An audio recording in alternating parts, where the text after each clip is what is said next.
am Kenya Noel, the first Noel to laugh. No, but I am back in effect. It's me in the flesh. You're really seeing me. This is not an illusion. Okay. So where you been? Child, I've been on death row. Just playing. No, seriously, it felt like that. Well, I got sick and my vocals went on hiatus, so I've been trying to get better. Trying to heal. Well, I got multiple sclerosis, autoimmune. My body basically turned on me. And I mean, I wasn't just sick, like a cough.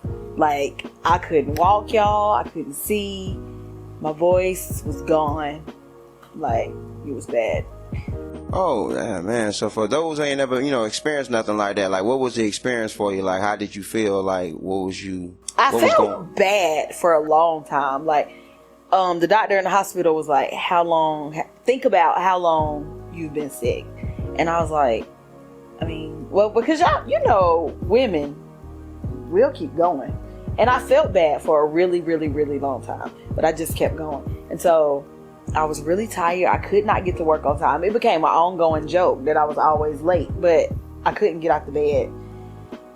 And so then one day I gained like so much weight, and I was trying to work out with with my coworker. Matter of fact, rewind. One day, me and my best friend Kiki went to this really big hill in Clemson called the Dykes. And we always go to this hill. And I mean, it's hard to get up the hill, whether you in shape or not. But this particular day, I get to the top of the hill and I sit down. That's how you know I didn't feel good, y'all, because it was dirt and ants, and I still sat down. I sat down, like, because I just felt like I'm gonna roll down this hill. And I remember Kiki was looking at me like, what is wrong with you? But I just didn't feel good. Okay, so then I went back with my coworker a few days listen to me, a few days later, and we got to the top of the hill, and I just felt like I was gonna fall out. And she was like, do you want me to go get your water? And I said, yeah. So she walked back down the hill to the car. Y'all, this hill ain't no joke, I'm trying to tell you. And got my water and brought it back to me. And I said, don't tell anybody what happened. Because we work in the doctor's office. It's like, do not tell them. Because I'm thinking, I've gained weight. It's probably my blood pressure. I felt bad. Like, I really felt bad for a long time. So then I get to work. I'm just getting worse. I had all these crazy symptoms. Like, they thought I was about to have the shingles. And my job, family practice, we do not do fluid IVs. But they bought me 2 bags of fluids. Ran them in the office. I couldn't pee. They made me drink all this water. And they were just like, if you don't feel any better I will never forget, if you don't feel better by Wednesday, you need to go to the emergency room. Okay, so then by this time, when I got up, I remember saying, I feel fine when I'm sitting down. It's when I get up that I feel, it's like somebody zaps my energy. I feel horrible, like the worst I ever felt in my life. And nobody could really, they were making jokes about me being a hypochondriac, but I started to feel like I was going crazy too. I couldn't walk, and I was like, if the cops see me go to my car, they're going to think that I'm drunk. And so I woke up that Thursday morning and I couldn't see out my left eye. And so I was like, okay, I guess I'm going to the emergency room. So I went to the emergency room. And they told me I had MS. First they thought I had strokes. Then they were like, oh no, you didn't have a stroke. You have multiple sclerosis. I was like, oh, great. I don't know which one's worse. So you just took the message like that. I mean, the stroke message, when they left the room, I fell apart. I mean, I cried. I was like, because at the time my little girl was 4. So I was like, I can't have no stroke. Like, what does this mean for me? Like, I got to raise my baby, And so then they came back in the room and they're like, oh, never mind. You didn't have a stroke, but you do have multiple sclerosis. Listen, they tell you the worst news in the calmest voice. Oh, you're probably going to die in 2 days. But yeah, no, they didn't say that. But anyway, I was like, okay. So anyway, but me, I've always been like, okay, I don't feel good today. I'll take some medicine and I'll be all right tomorrow. Like, get up and go. So I'm thinking, okay, well, give me the medicine. I can go. I'll be all right. But this was not a cold, right?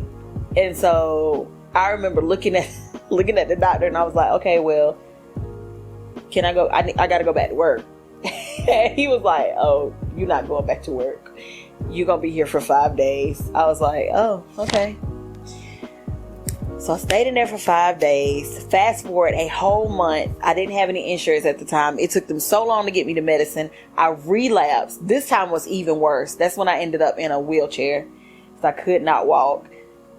And I was like, oh, so I'm not going to be all right in 2 days, you know, like I would from anything else. And it was bad. I was trying to sing myself through the frustration of it all. That's when I realized I couldn't sing. Like, my voice was jumpy when I was trying. It was weird. And like, I would tell my neurologist, could this be affecting my voice? And he was like, I've never heard of that before. And y'all, I was pulling out videos. I was like, I promise you I'm not lying, and I really can't sing. I could sing when I walked in the hospital. Now I can't sing. So I mean, it's been a hellacious journey. I wouldn't wish it on my worst enemy. But you're still here, though. I am. That's the good part. That's the good part. Yes. That's a start. That's a start. I'm still here. Right. Okay. What was the last performance you did, if you can remember? Oh my God, I think it was Crunk Fest.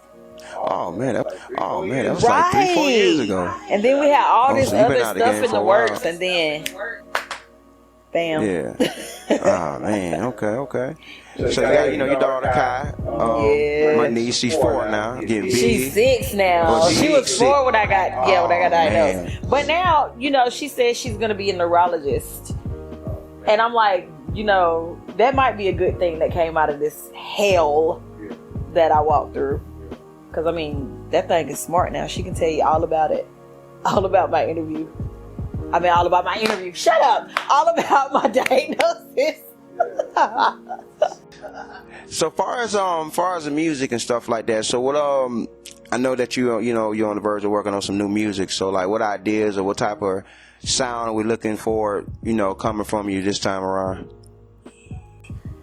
It will definitely have some pain in it. Because I went through a lot of stuff back to back to back. But I couldn't sing, but I definitely wrote about what I was going through. I cannot wait. I'm actually in therapy right now for my vocals. Not allowed to sing at the moment. She was like, I'll set myself back if I start too early. Oh, but when I can. And I feel like my next album is going to be fire. I feel like I'm going to call it Fireproof. Because I'm telling you, what I've been through has been nothing less than a touch of hell. Relationship status, man. Like, so what's your relationship status? I am single. Single? How long has it been? Let's see. Okay, my divorce will be final in October of this year. You excited about that? Yes, I am. It needed to happen. Oh, yeah, I see. Okay, like that. So why you say that? What do I say? What? It needs to happen. It needed to happen in my situation. Yeah. Without going into too many details, it just needed to happen. But me and my ex-husband, we don't have any beef. We don't hate each other. We co-parent, we get along fine. But yeah, we just couldn't be married. So do you asked me this question earlier, so I'm asking you that. Oh, so God. Do you consider marriage a bad thing? Absolutely not. I want to get married again to a good man. I need him to be black, real black. Like black as that computer screen, because I like chocolate. And no, but seriously. No, yeah, like I want to get married again. I want more kids. Like, Kyla is so bomb. I feel like either my next child is going to be bad as hell, or they're going to be just as awesome as she is. I believe they're going to be just as awesome as she is. But yeah, I want all of that. What flaws that you just, since, from your, what flaws that you just, since, from your past relationships that you just...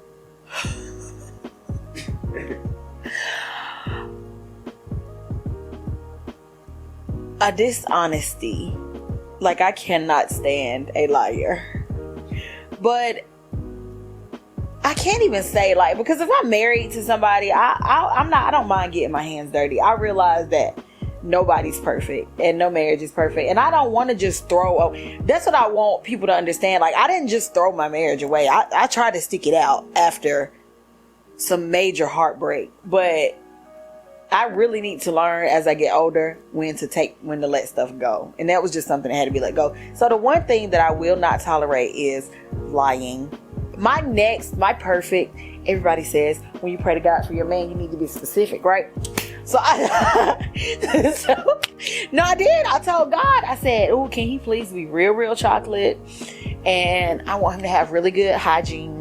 And I would like for him to be in shape, because I'm out of shape, and 2 out of shape people, that ain't really good. And then I need him to want to work. I don't care if he's not rich, but supportive, all of those things. But I don't expect anybody to be perfect. I realize that you might slip up and, but my issue is when you start having other kids. Now that ain't a slip up. That's my utmost disrespect. So the next man I'm looking for is gonna be ready to settle down. Like, I need him to be ready to get into that. Well, and my daughter needs to like him too, because she's got a really good third eye. Like, mama, no. I don't like him. But I mean, we'll see. Only time will tell. I feel like my husband's probably Cuffy Cerebro or something, or Algie Smith. So read some of your script that you some of your pages from the book that you write. Yeah. Pretty good story. Thank you. How's that coming along? It's coming along pretty good. I still don't know what I'm gonna call it. Like, I mean, it's urban fiction. It's got multiple characters in it. And like, at some point, all of the characters kind of everything comes full circle. I just have no idea what I'm going to call it. But it is, I'm not even gonna say what it's about. But anyway, it's a good book.